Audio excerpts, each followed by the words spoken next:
Alright guys, so we're here in the San Jose Cemetery in San Antonio, Texas. The reason we're here is because of our investigation tonight at the Sheraton Gunter Hotel.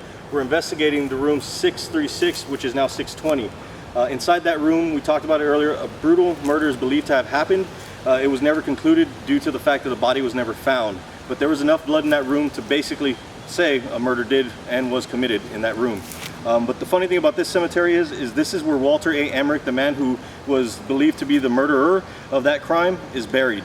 Now, the interesting thing about his grave is that there's no headstone. You could not locate it even if you tried. But Hasta la Muerte Chronicles, our partner, basically went and talked to the groundskeepers here, and they were able to provide a map for us, and we're able to see where he was actually buried. So it's pretty cool that we got the map from them. They helped us out. So we're going to try to do some things at the grave with him and try to communicate, try to get him to communicate with us to see if he's there. A lot of people believe that he's still in the hotel room. Not the one that he shot himself in, because he did shoot himself in a different hotel room. But the hotel room itself that he committed the murder, they believe that he's still there and is still bothering people, mainly women. So we're going to have a woman with us in the room later on tonight, and that's going to be interesting to see if she gets interacted with the spirit that's still in that room. We're going to conduct an EVP session real quick and see if we can communicate with him, see if he'll talk to us. After conducting an EVP session at the grave of Walter Emerick, we received no response with no evidence documented. So we moved our investigation back to the hotel.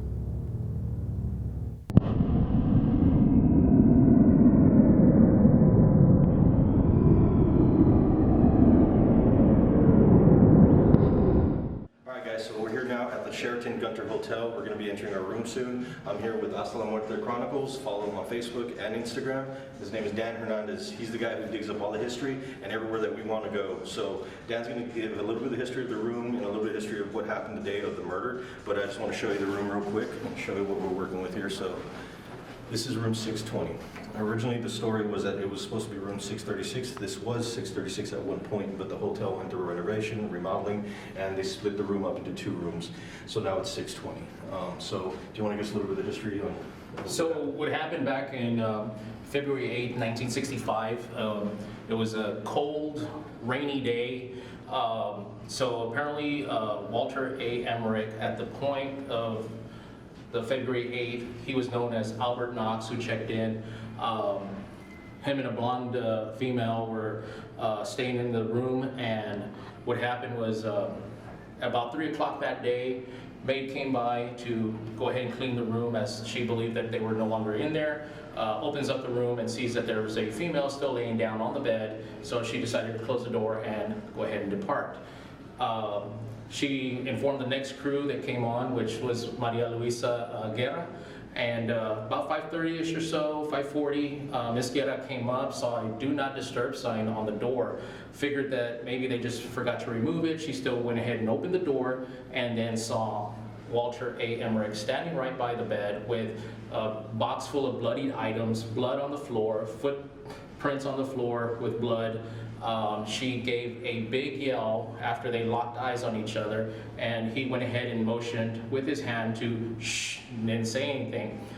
She continued to scream. He walks out, and when he walked out, apparently he walked out, may have walked out towards what used to be the old fire escape. Used to be a window in this direction, so may have come down this way. And the reason we say that is because back then, when the investigation was going on, a newly developed K-9 unit, Officer Foose and K-9 Lobo tracked the trace of Walter Emerick walking over to a window that was leading to the fire escape, where they found blood on the window and lost a trace.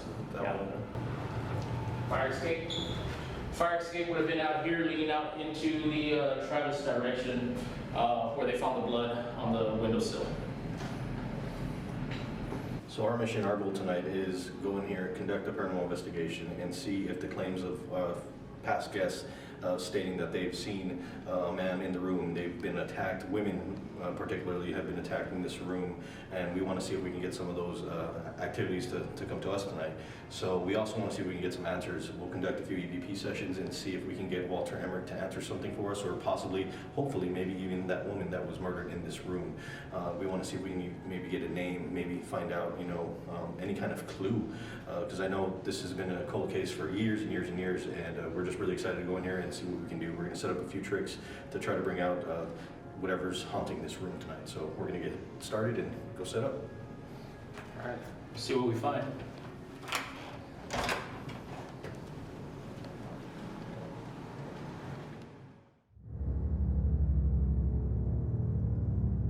All right, guys, so I'm going to do something new for myself. So when you look back at the story, you find out that one of the bloodiest room, if not the bloodiest area of the entire room, was the restroom. They believe that Walter most likely chopped up the body, hacked up the body, put it in pieces, whatever the case may be, try to get rid of some of it in the toilet, or probably dissected the body in the tub. So with that being said, I feel there might be a lot more energy. We spoke to 2 guests that stayed about 2 weeks ago here, and the woman said when she came into the room, she immediately felt like she could not walk into the restroom. It was a really cool story, so I feel if there's some energy in there, I want to see if I can communicate and talk to whatever's in this room. I'm taking some tools in there with me, just to see if they can set anything off or trigger anything off. One of them being my little homemade REM pod that I made. So basically this is going to set a perimeter around this antenna, and if any kind of static energy or electromagnetic energy breaks that perimeter, it'll alert, it'll light up and let me know. So the room's going to be pitch black, so it'll light up the room red if this goes off. And just to give you an idea of how it works, I'm going to set it up. So if I try to break that perimeter, it'll go off and it'll let me know. Okay, so that's one tool I'm going to bring in there with me, and I'll have one set up on each side of the tub just to see if anything's going to try to come near me. I'll be using 2 EMF meters, the old-fashioned one, and then I'm also going to be using this digital one, which also has a temperature reading on it. I want to see if I can pick up any kind of temperature fluctuations while I'm in that room, cold spots, things like that. So if I can get any kind of temperature reading, that's what I'm going to use it there. I'll be taking in my ghost box and see if I can communicate, hear any kind of words that come out of the ghost box while I ask questions. I'll probably conduct that session in there for a little bit as well. And of course, I'll conduct an old-fashioned EVP while I'm in there asking questions to whatever's in this room. So I'm pretty excited. It's a little nerve-wracking being locked in the room. My entire team will be leaving the room, okay? So nobody's gonna be in here but me. So the only thing that's gonna be recording are 2 night vision cameras that are in here, one on me directly and one over the entire bathroom and the tub. So if we get anything, hopefully we do, I'll be in pitch darkness for the next 20 minutes. So exciting. All right, let's start off with the EVP session first. We're gonna go with that. See if we can communicate with somebody in here.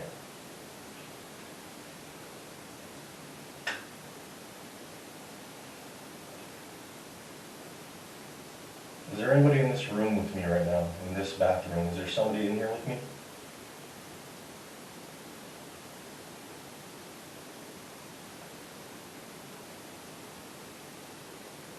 Dude, I'm not even bullshitting, I just got cold. Like, my arm right here just got cold. Okay, now it's getting freaky. Alright. If there's somebody in this bathroom with me right now, was that you? Are you coming close to me?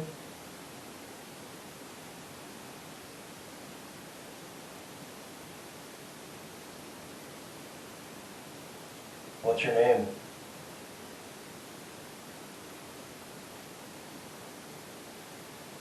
How did you die?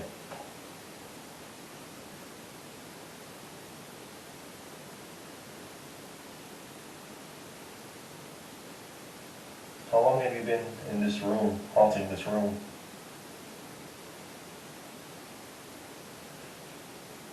Why haven't you left?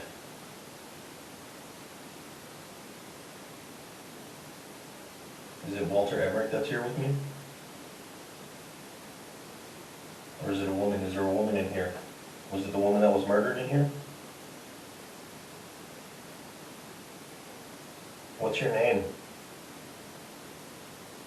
Are you the one with the blonde hair that was seen with Walter Emerick before he escaped the room and left it a bloody mess?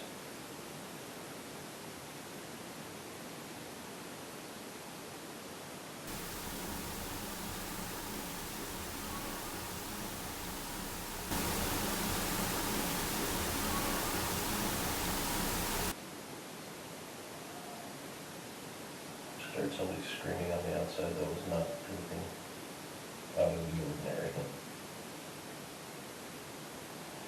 Alright, let's see if we can get some energy going here.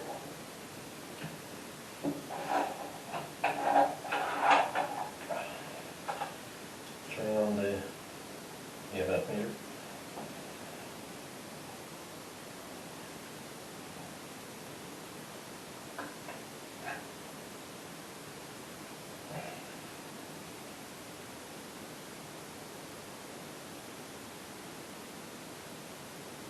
If there's somebody in this room and you want to communicate with me,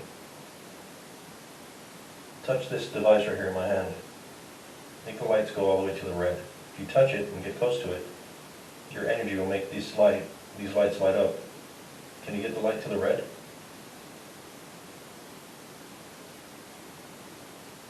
Walter, if you're in here, make this light up, man.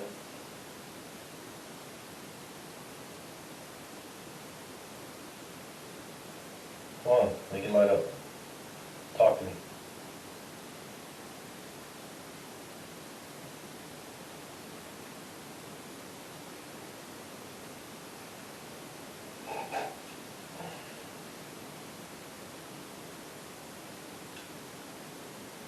Nothing yet. I'm turning on the other unit. We get a temperature reading real quick.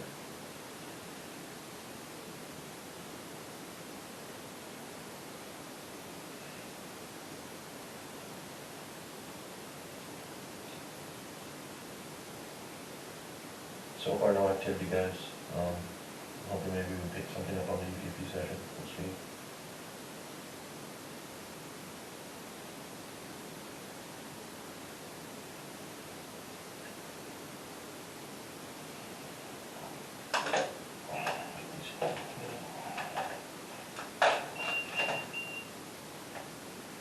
Okay, so I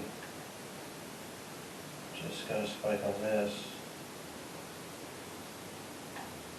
Oh shit. Okay, yeah, so the other EMF meter just spiked. I think you heard it.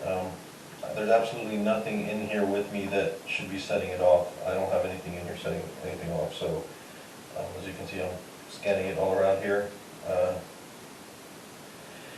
So yeah, something just spiked my EMF meter in here. That's what that beeping was. That's interesting. Okay. Keep that on the side. Holy shit. Okay, who's that? That wasn't me breaking the barrier. I wasn't close enough. Ah, shit, I got goosebumps.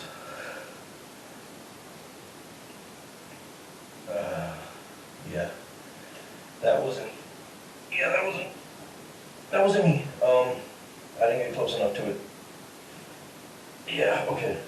As you can see, I'm getting close to the... Oh, man. I'm starting to think this was a bad idea. Who was that? Who broke the area? Because if you're right above me, if that's the case. Is there someone standing above me in this tub right now? If you are, tell me your name.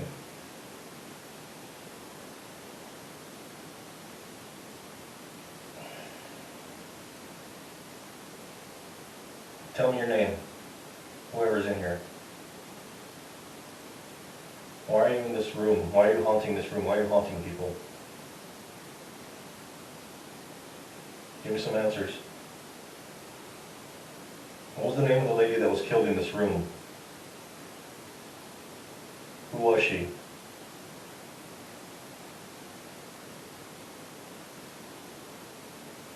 Come on, give me some answers. Make the REM pod go off again. Shortly after the REM pod went off, the team returned back to the hotel room with no more evidence gathered. We then conducted our investigation deep inside of the hotel room. We're going to try to conduct an EVP session with whatever ghost, spirit, or entity that's in this room. Hopefully we're going to connect with Walter Emerick or the woman that was murdered in the room.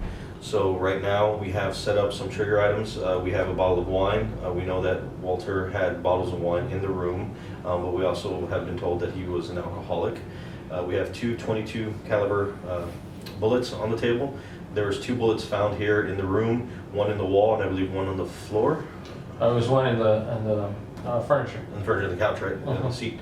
So there's two 22 caliber bullets here to trigger him, as well as cigars. They found some cigars in the room, or a cigar with the lipstick on the cigar. And the glasses. And the glasses. So we're basically going to use these to trigger and see if they can bring any attention, let the spirit come in and try to talk to us. Whoever's in this room with us, answer some questions for us, and we'll leave you alone. We just want to ask a few questions about the murder that happened in this room. Is the person that's haunting this room, that's touching people's faces... Did you get a cold spot? Okay, go ahead. Is that you, Walter Emerick? Is it Walter Emerick that's in this room, haunting this room? If it is you, touch this. Once for yes, twice for no. Walter, are you in this room with us right now? Is it the woman that was possibly murdered in this room? Are you in this room with us right now? If you are, can you tell us your name? Who you were? Was it something that you knew about Walter that made you get into an argument with him? Is that why Walter hurt you? Walter, did you bring women into this room? You got cold. You got cold. Yep. I feel really That's why I asked you to touch that. Yeah. really cold right now, man. I'm not even BSing you. That's why it was right here. Did you get a cold spot? Okay, go ahead. The AC is off. We turned off the AC. There's no AC running in this room right now, and I am cold. There's no air vent over here. Where's the temperature then? Oh, it's over here on the top. No, it's in there. But that's why I was asking you, because I felt something cold on my hand over here.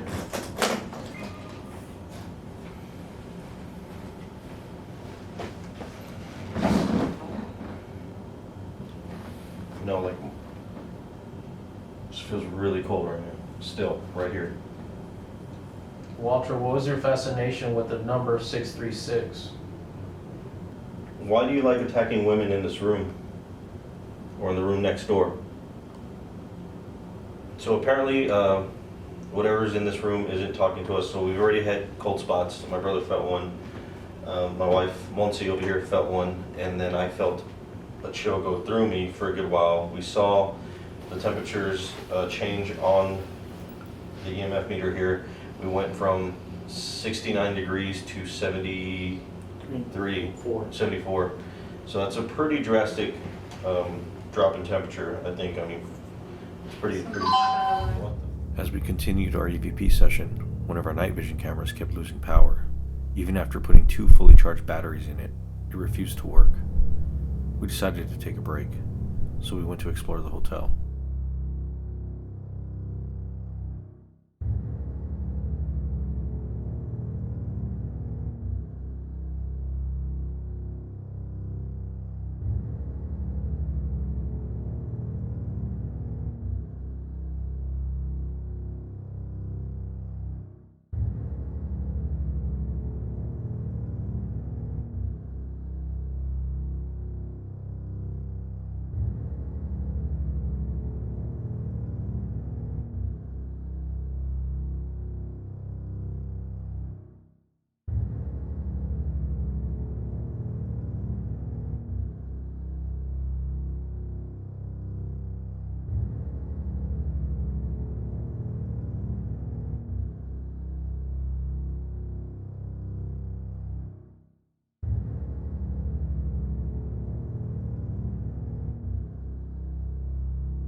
As we made our way back to the room, we were stopped by a hotel employee who shared a very interesting story with us. The employee notified us that the second half of the room that was separated from the original 636, which was now 620, was vacant and void. All they did was put a wall up, and they left the other side of the room empty. The side of the wall that was empty was actually the wall that sits against the bathroom, where the REM pod went off. Now with this knowledge, we decided to try a new experiment and set up another REM pod against the wall where the bed rests. The results weren't disappointing at all. Alright, so we're going to try something different right now. I'm having my wife lay on the bed and see if we can get some activity with her being on the bed. We have a bottle of wine, we have a flashlight, the EMF meter, and a REM pod light on top of the backboard to see if we can communicate with whatever is in this room and whatever is on the other side of the room. So I'm also going to conduct the CVP session, so let's get this recording. We are go, we are recording. Putting down the corner of the bed.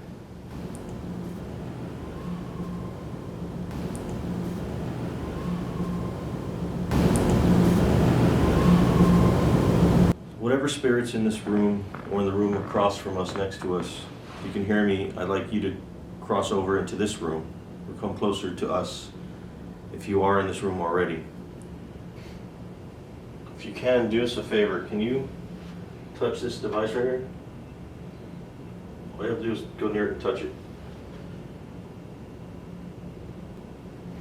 And can you light this flashlight up? Can you let us know that you're in the room and light that flashlight up? You turn on that flashlight? Let us know you're here.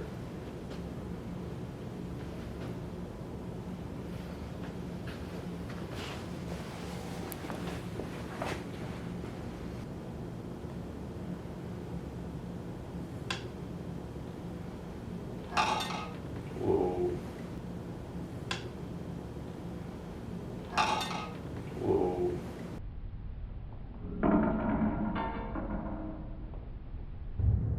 We initially believed that the REM pod had slipped from the headboard, but after reviewing footage, it appears as if it was actually pushed.